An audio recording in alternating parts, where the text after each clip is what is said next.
Hey everybody, it's James Kotecki, and before we start today's show, a quick word for women and diverse founders who are looking for investment in their business. Women and diverse founders do not attract the same level of venture funding as other founders. And that's why the Consumer Technology Association, which owns and produces CES and this very podcast, is investing up to $10 million into venture firms and funds that support underrepresented founders, women-led startups, and diverse leadership teams. So if you are a venture fund or firm seeking new investment, you can complete an application at cta.tech/fund.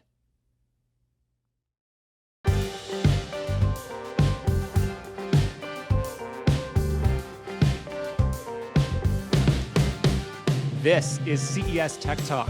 I'm James Kotecki. CES 2024 is January 9th through 12th in Las Vegas, and it's time to build the hype. So let's get excited for the world's most influential tech event. And speaking of excitement, do you want to see the Earth from space, like for real? Sure, we all do, but how? Well, how about getting a ride from a space balloon? You may remember last season on this podcast, we talked about this company, Space Perspective. So imagine a pressurized capsule for 8 people propelled by a space balloon. It's designed to take people to the edge of space for what will presumably be the greatest 6 hours of their lives.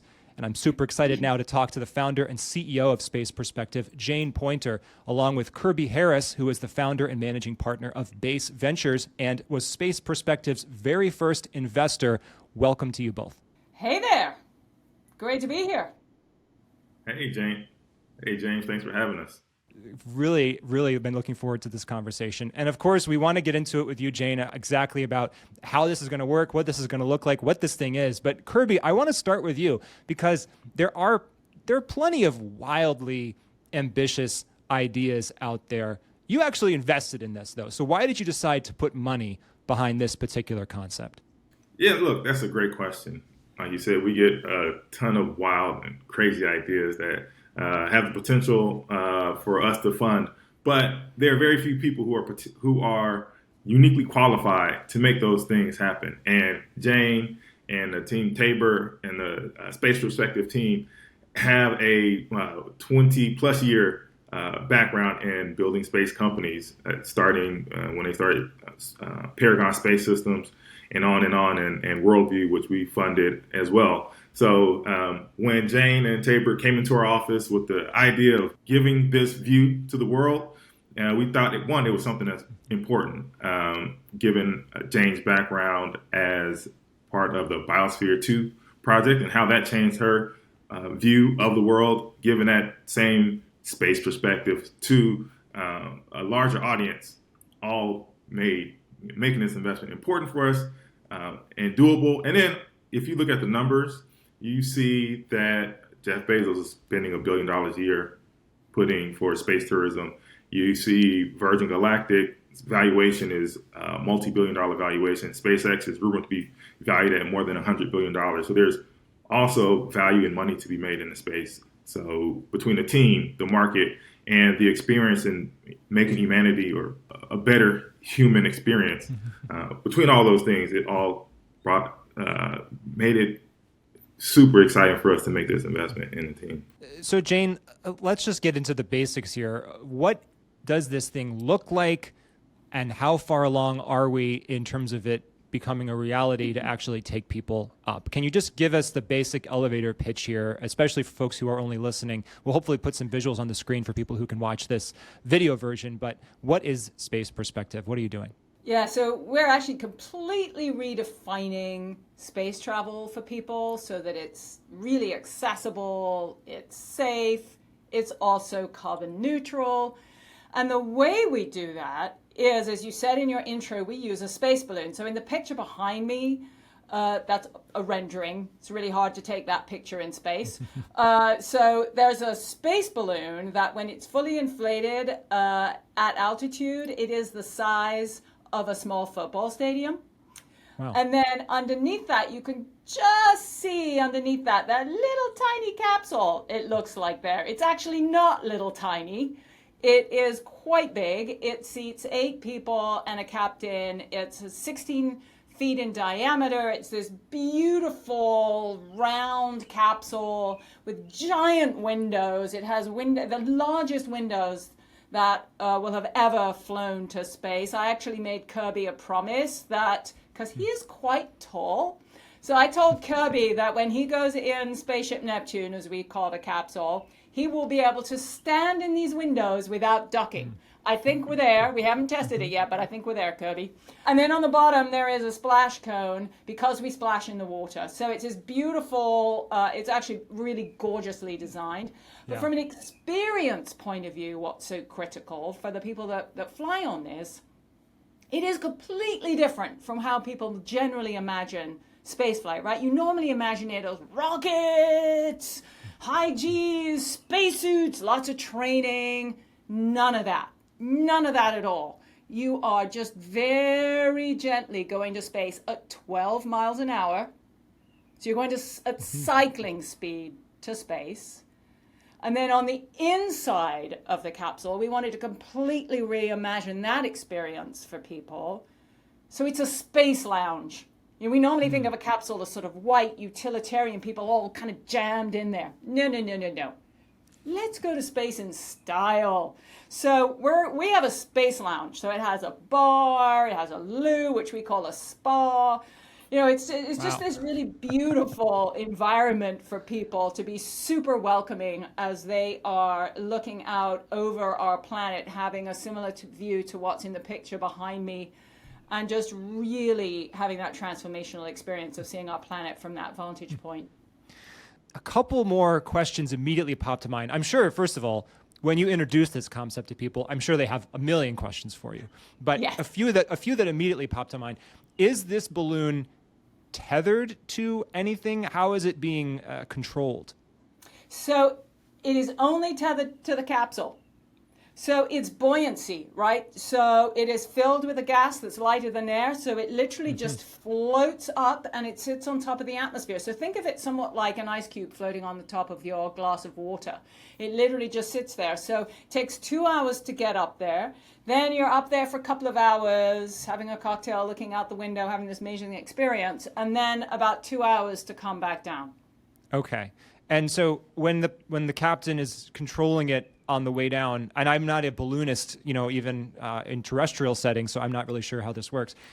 Does the captain have control over where it lands? Are you at the mercy of, I don't know if that far upwind is a factor anymore, but certainly when you're coming up and down at some point, weather is a factor. How do they control kind of where it lands and how it lands? So, yeah, exactly. So what's actually critically important is to know where it's going to land, right? So you have to know with great precision where it's going to be at the end of that flight. So we actually launch from a ship and then we splash in the ocean because that is super safe. You're now flying over the ocean. We prior to the flight, there's been so much incredible work done over the last 10 years on weather models that we have an extremely good weather model for about 12 hours now. We also fly our own weather balloons, so we get this really extensive look at what's happening with the weather all the way up through much beyond the altitude that we fly to and through the period of time that we're flying. And then we have a really extensive algorithm that takes all the physics of the balloon and the flight and actually does do pinpoint accuracy on where it's going to splash. And then we have the ship right there with a big old crane on it, picks the capsule up, puts it on the deck, and then everybody disembarks on the deck. So it's also super easy for everybody. A couple more basic questions, then I want to get back to you, Kirby. And I'm sure I'll have more of these kinds of questions. Way more interesting. So tell us the basics of where will people take off? When will the first people actually take off in this thing? And of course, everyone I'm sure wants to know, how much is this going to cost? Yeah, so our first flights are going to go from the Florida area. So actually, I'm speaking to you from right adjacent to Kennedy Space Center on the Space Coast in Florida. So we're on the East Coast at Cape Canaveral. So we'll be flying all around here in the Bahamas, down by the Keys. So you'll get that incredible view of looking down on Florida, which, most Americans, I think, would truly recognize. And it's interesting when you talk to astronauts about, what's really moving. Of course, seeing our planet in that context of space is just unbelievable for people. And it's like this massive boing, aha moment. But then seeing something you recognize is also super important. So we're starting here in Florida, and then we will eventually be going elsewhere around the planet. And our first flights are still on track for around the end of 2024. People can buy their tickets now. They can just go to our website, spaceperspective.com, and buy your ticket to space right online, which is super awesomely cool. And right now, the ticket price is $125,000 a seat, and you just need to put down a deposit. So it depends when you want to fly, anywhere from $1,000 to $60,000, depends on when you want to fly. But the ticket price is still the same. And how many tickets have you booked so far? 1,600. Wow. So these flights are going to be happening quite frequently to meet that demand. Oh, yeah.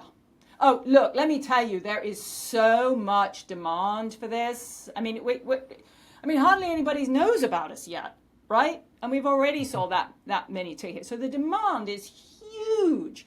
And, this market is just so vibrant that it is going to be supply side constrained for many years to come, which is a great position for us and for our investors. Yes.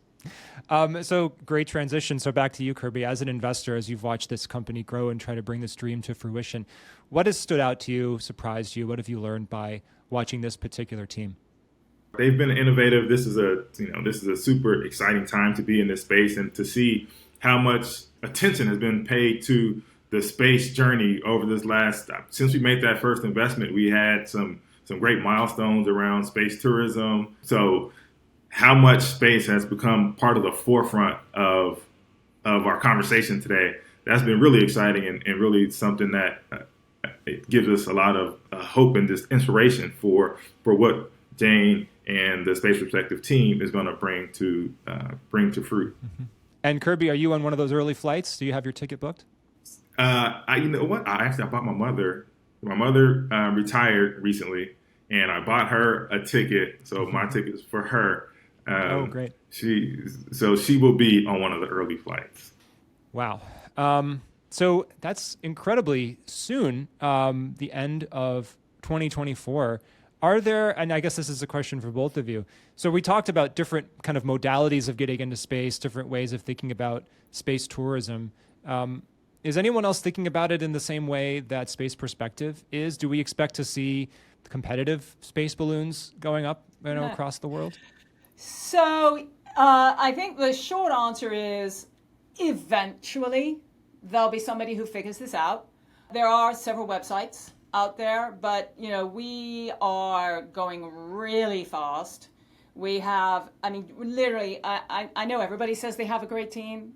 Seriously, we have an insane team, both on the actual technical side. Our head of composite manufacturing did that for SpaceX for many years.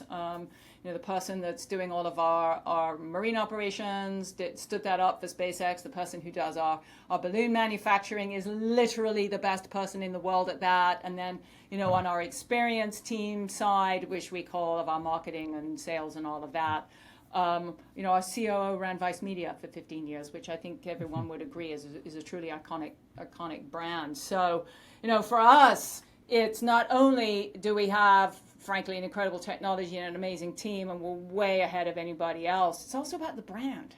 With Josie and his team, he's building an incredible brand, which I'm really, really excited about. And Kirby, as an investor, when you think about how to give advice to a portfolio company, especially something that is so novel here, how do you think about the way that you offer advice to a company trying to do something like this? How has that been? Yeah. So again, great question. We know how technically excellent that Jane and Tabor and the Space Perspective team is, and we couldn't hope to offer any advice in building the technical side of the business. Where we came in, where we know we can, and I know where Jane knew we can add value and offer advice is one, shepherding her through the venture capital landscape and our experience of as much experience she has in space and building these wonderful transformative space companies. We have the same amount of experience building in venture capital. So we're able to shepherd her through the venture capital experience. And then, again, as technically sound as the team is at space perspective, especially at the early team, they didn't have a lot of experience building luxury brands, and we've invested in a bunch of luxury brands. We've helped founders build incredible brands. So on the consumer side, we were able to add a lot of our know-how about the consumer experience and what it means to build these incredible, iconic brands. And then there's just being that steadfast confidant that we act as, and we have conversations.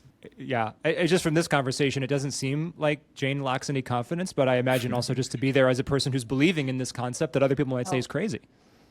Jane doesn't lack confidence, but we don't lack confidence in Jane either. So as much confidence as she has, I think, in her ability and the great team that she's assembled, we have a similar degree of confidence in her and the team that she's building.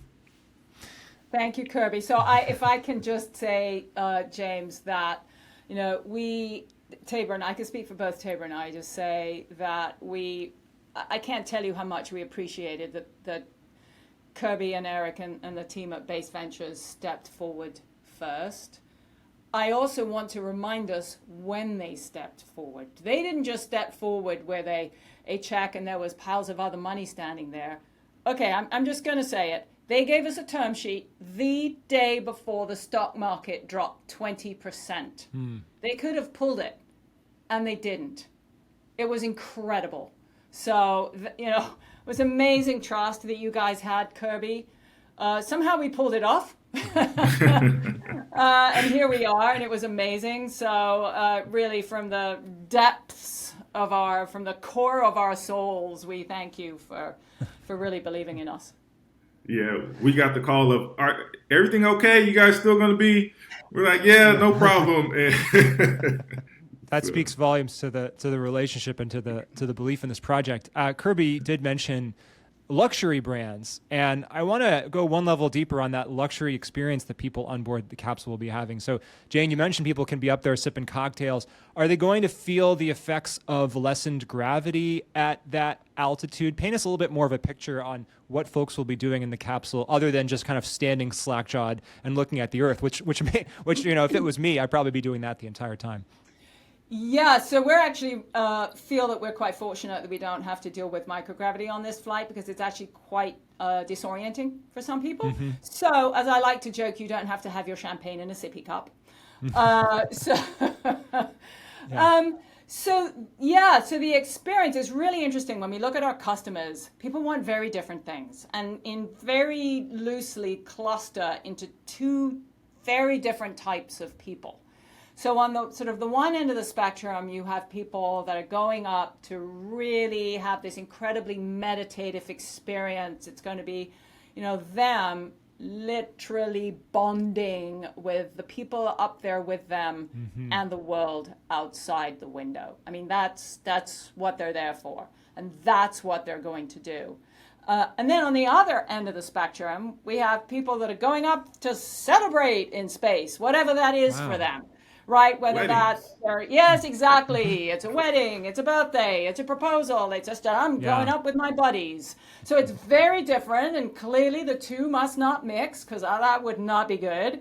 Mm-hmm. And so those are going to be quite different experiences for people. We can also customize the interior. So it is set up for 8 people with a bar and lots of information and playlists, and it's going to be a telescope, all of those kinds of things. And of course, the captain will curate it for people, but it can be completely customized inside as well. Will people be able to see the stars from there or is it the telescope is meant to look down at the Earth? No, I think it's both. So yes, you can see stars now. It depends on kind of what's going on outside. But one of the things we want to do is have some flights get up to altitude pre-dawn, because then you don't have, let's call it what it is, the light pollution from the sun. Right. So the sun is Darn polluting sun, the sky right? with Always all that ruining. light. Right. Yeah. So in that scenario, when you're up there pre-dawn, I mean, it's just going to be mind-blowing, especially if there's no moon out. I mean, it's just going to be insane. And yeah, so the telescope will definitely be handy. And do you need any regulatory or legal clearances, or are you all set there? Especially if you're on track for the end of 2024, it would seem like most of that may be in hand at this point. But do you have to jump through any remaining hurdles on that front? Yeah, of course. So we're highly regulated. We're regulated by the FAA's Office of Commercial Space Transportation. So that would be the same as any other company that's flying people to space, or SpaceX, etc. Right? So it's a very well understood regulatory environment. And we've already started the process. We're able to do a lot of that with our uncrewed test flights that we're starting this summer. So you're going to see a lot coming from us the remainder of this year as we really get into test flights. And those test flights are for really dialing in the experience, as well as really testing all of the backup systems for this vehicle. And that then really gets us most of the way through the FAA, who sort of comes along with us, giving us feedback and input. We'll work with them through that. And then we do some human crewed test flights starting in around Q2 next year, leading up then to our commercial flights. CES 2024 is in Q1 of 2024. So let's, based on where you are in the timeline, and are you preparing? Are you planning to do anything at CES? What can we expect? Is there going to be a booth? What can we look forward to from you there? Well, of course we're going to do something. We actually were there this year. In 23, it was really exciting. We had a really good presence there. So sure. Okay, great. Can you tell me? Can you give our listeners or viewers any more, or do they just have to show up and? Oh no, you got to keeping stay it a tuned, secret? because it's it's a secret at this point. I imagine. I'll just say, just my supposition, given the focus that you have on experience, I imagine that will definitely be an experience people will be talking about. Speaking of CES, I want to ask you, Kirby. So Base Ventures is one of the funds that the Consumer Technology Association has invested in order to boost women and diverse founders. And the Consumer Technology Association, CTA, also produces CES, which also produces this podcast. CTA produces this podcast. So that's a roundabout way of asking you this question. People talk about the business value of diverse perspectives. And I'm curious, from your perspective, how do you leverage that idea of diversity when you're looking at investment decisions? No, that's a really good question, and something that we address every day. Today, people want they want diversity in thought, and to bring these great technologies to bear for a global audience. You really need diverse perspectives and bring in a bunch of differing views and different experiences, life experience together, to bring forth the best companies and the best products for the broadest audience. And we're able to do that, and we're able to access networks and people and experiences that vary wildly. And we think that the next generation of founders and technology and companies are going to come from non-traditional areas.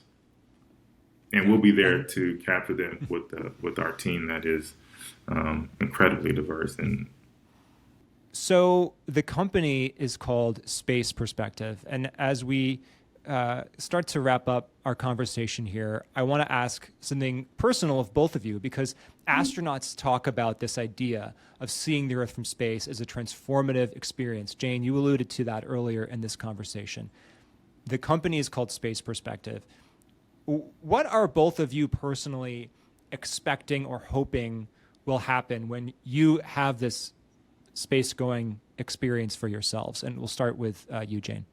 So I have been talking to astronauts my entire adult life about their experiences of going to space, and of seeing our incredible planet from that vantage point.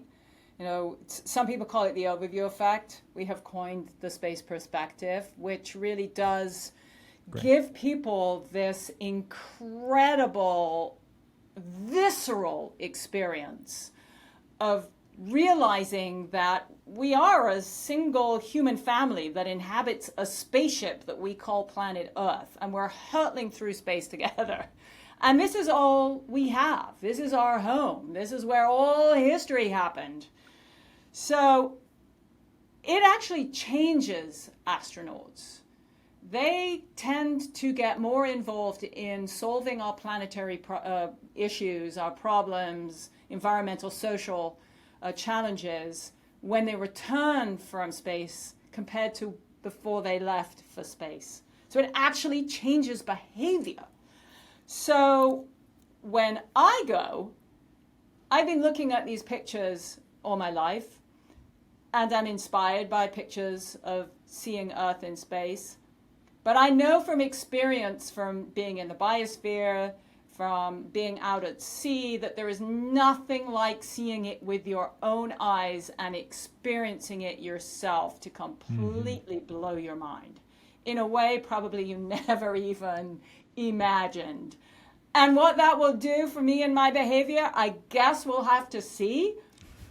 Stay tuned for that also.